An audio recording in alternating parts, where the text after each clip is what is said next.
You know that feeling, right? You've spent hours coding, you finally hit run, and bam, the program just crashes. It just stops. So frustrating.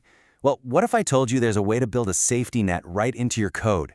A way to catch those errors before they bring everything to a grinding halt. Today, that's exactly what we're going to do. We're diving into exception handling in Python. So, here's our game plan for today. First, we'll break down the two main types of errors you'll run into. Then, we'll get our hands on the full toolkit: try, except, else, and finally. After that, we'll meet the usual suspects, Python's most common built-in exceptions. Then, the fun part. We'll test our knowledge with some brain teasers straight from your board exams. And we'll wrap it all up with some pro tips to help you avoid the common traps. All right, let's jump right in. First thing you gotta know is that in Python, not all errors are the same. Some are like a roadblock that stops you before you even start your journey, while others are like a sudden pothole you hit midway through. Understanding that difference is absolutely crucial. Okay, think of it this way. Syntax errors are basically grammar mistakes. You've broken a fundamental rule of the Python language. Maybe you forgot a colon or a parentheses. The interpreter sees this immediately and just refuses to even try running the program. Exceptions, though, they're sneakier. Your grammar is perfect, your syntax is beautiful, but something totally unexpected happens while the code is running, like, say, trying to divide by 0. Here's a classic example of a syntax error. See that print function? It's missing its closing parentheses. Python's interpreter spots this grammar mistake right away, before a single line of your actual logic runs, and it just stops everything, throwing a syntax error. The program literally doesn't even get off the ground.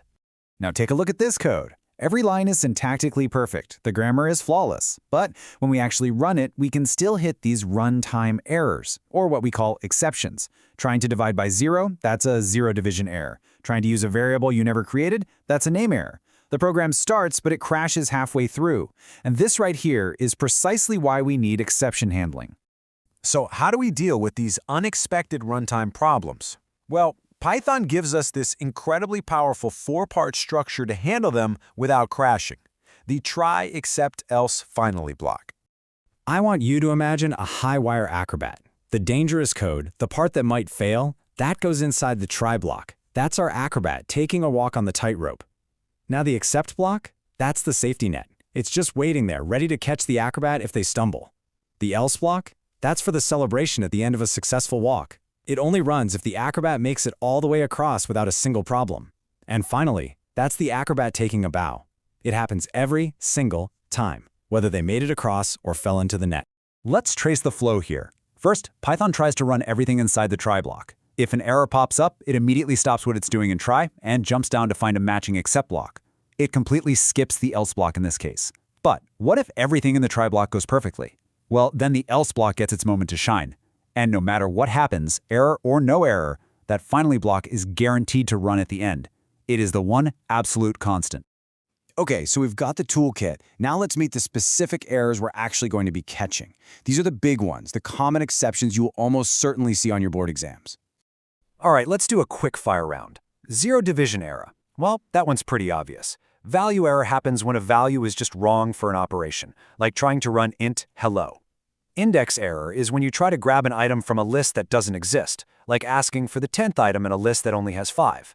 Name error pops up when you use a variable that you haven't defined yet. Type error is when you try to mix incompatible types, like adding a number to a string. An I/O error, that's your file handling hero, raised when a file you're trying to open just isn't there. All right, enough theory. You know the best way to really get this stuff is to see it in action.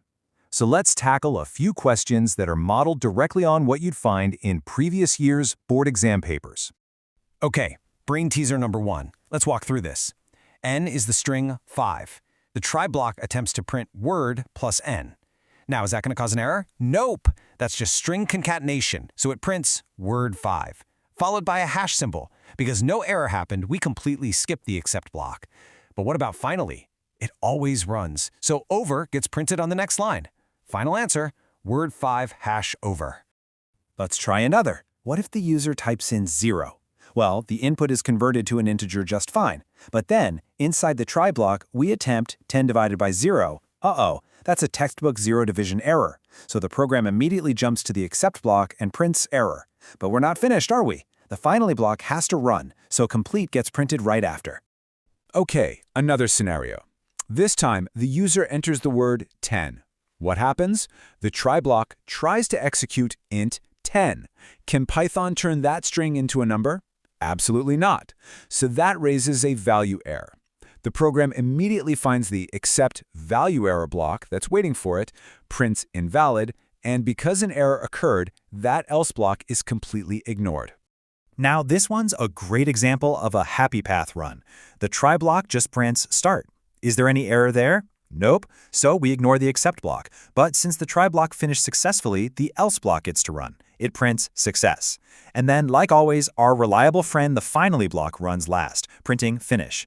So your output is start, then success, then finish, all on new lines. Okay, to finish up, let's go over a couple of common mistakes that students often make and some pro tips that will help you write code that's not just functional, but truly robust. First things first, try to avoid using a bare except. I know it seems easy, but it catches every single error, even typos you didn't expect, which can actually hide bugs in your code. Be specific. Second, order matters. If you have multiple except blocks, you have to put the most specific ones first, then the more general ones. And finally, never forget that the finally block is basically unstoppable. It will run even if you have a return statement inside your try or except blocks. And this right here really gets to the heart of why finally is so important. Its main job is cleanup. Think about opening a file. Whether you successfully write to it or you get an error halfway through, you always want to make sure that file gets closed properly. That's a job for finally. It guarantees your program can clean up after itself no matter what. So, at the end of the day, exception handling isn't just about stopping your program from crashing. It's about thinking ahead. It's about anticipating problems and designing smarter, more resilient programs that can handle the unexpected gracefully. So the question I want to leave you with is this: how are you going to use this toolkit to make your next program truly unbreakable?